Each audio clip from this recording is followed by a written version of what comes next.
Galera, vamos fazer mais um resumão aqui, tá? Só que hoje, ou melhor, só que agora vamos falar sobre a parte de isomeria. E fazendo uma análise das últimas provas do Enem, você pode perceber que as questões de isomeria vieram caindo desde 2014. Para falar a verdade, desde 2013 há questões de isomeria no Enem. Então, 2013 até agora, 2017, que foi o último Enem de Ciências da Natureza, houve questão de isomeria. Então é provável que venha muito esse ano. Então vamos lá, galera. Vamos fazer um resumão rápido aqui sobre isomeria. E a isomeria que tem mais caído no Enem é a parte de estereoisomeria, tá bom? Que vai falar lá sobre isomeria geométrica, cis e trans ou IZ, e também a parte de isomeria óptica, o tal do carbono quiral. A gente vai falar sobre isomeria geométrica. E essa isomeria geométrica podem ser, ela pode ser dois tipos. A cis e trans, que é a mais comum, ou a notação EIZ. Tá bom? Vamos começar pela cis e trans. A cis e trans, antes de eu começar a falar, você precisa saber o seguinte, que o termo cis significa dizer que há ligantes do mesmo lado do plano. E o termo trans é onde há ligantes em lados opostos do plano. Tá? Eu estou te falando isso para não haver confusões na hora da explicação. E como é que ocorre esse fenômeno? Primeiro, você tem que ter uma cadeia aberta e insaturada, ou seja, você tem que ter a presença de uma dupla ligação entre carbonos, tá bom? Os ligantes do carbono têm que ser necessariamente diferentes, ou seja, os dois carbonos da dupla, eles precisam ter dois ligantes diferentes. E há um ponto interessante, pelo menos um dos ligantes desse carbono da dupla tem que ser em comum. Ou seja, os dois átomos da dupla, os carbonos da dupla, precisam ter um ligante em comum. Tá bom? Então vamos analisar isso de forma mais efetiva. Eu trouxe aqui duas moléculas, o cloroeteno, desculpa. E vamos analisá-los. Perceba o seguinte, que aqui é uma cadeia aberta e há uma insaturação entre os átomos de carbono. Corresponde o primeiro critério. Segundo critério, os ligantes do carbono têm que ser diferentes. Então, para cada carbono, há ligantes diferentes. Então, esse carbono aqui está ligado com cloro e hidrogênio. Eles são diferentes. Correspondia o primeiro critério. E para esse carbono aqui, a mesma situação.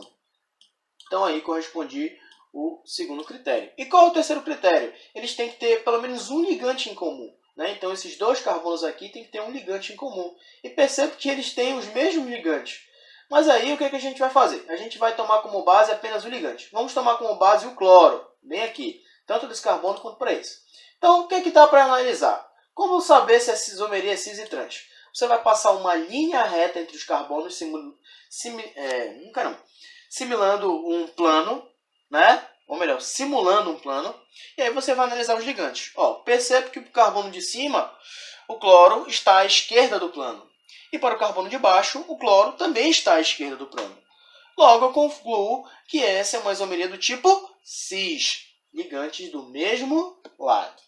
Eu vou fazer a mesma análise para esse carbono bem aqui. Passo uma linha reta simulando o plano e vou tomar como base os átomos de cloro. Percebo que no carbono de baixo, o cloro está para a esquerda do plano.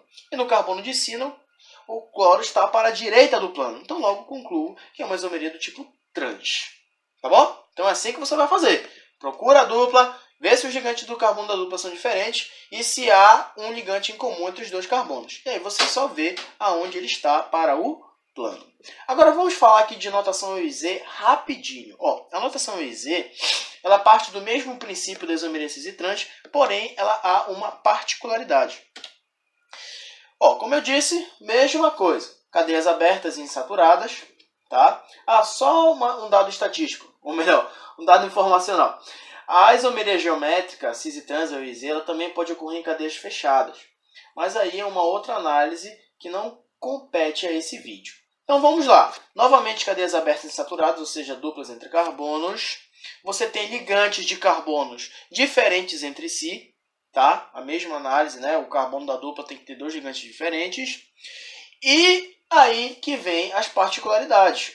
Diferentemente da isomeria cis e trans, que você tinha que ter um ligante em comum, aqui eles têm que ter pelo menos 3 ligantes diferentes entre os átomos de carbono. Ou seja, não há ligantes em comum. Então os átomos são diferentes. É por isso que é uma outra notação, uma outra classificação. E vale lembrar o seguinte, como é que eu vou classificar, Luiz? Então, já que não temos ligantes em comum, você vai procurar a quantidade de átomos, ou seja, você vai ver qual carbono da dupla apresenta um conglomerado de átomos, ou seja, aquele que tem a maior massa. Por exemplo, você tem um átomo de carbono que está ligado a um radical etil, propil, isobutil ou até mesmo metil, né? Conglomerado de átomos. Você aumenta a quantidade de átomos. Ou você vê qual carbono da dupla está ligado a átomos que têm um número atômico mais elevado. Por exemplo, flúor, cloro, bromo, iodo, enxofre, oxigênio, entre outros elementos.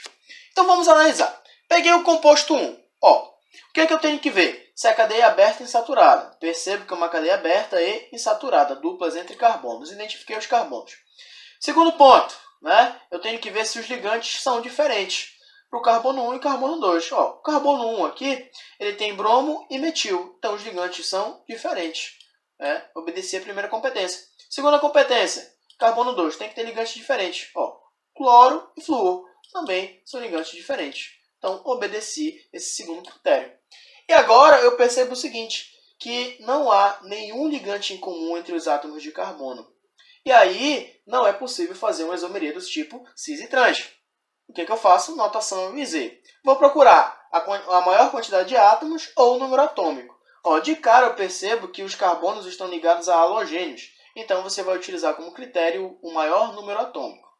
Novamente, você vai passar uma linha simulando o plano entre a dupla e vai tomar como base aqueles que têm o maior número atômico. Por exemplo, aqui, o cloro e flúor. Vou tomar como base aqui o cloro, né?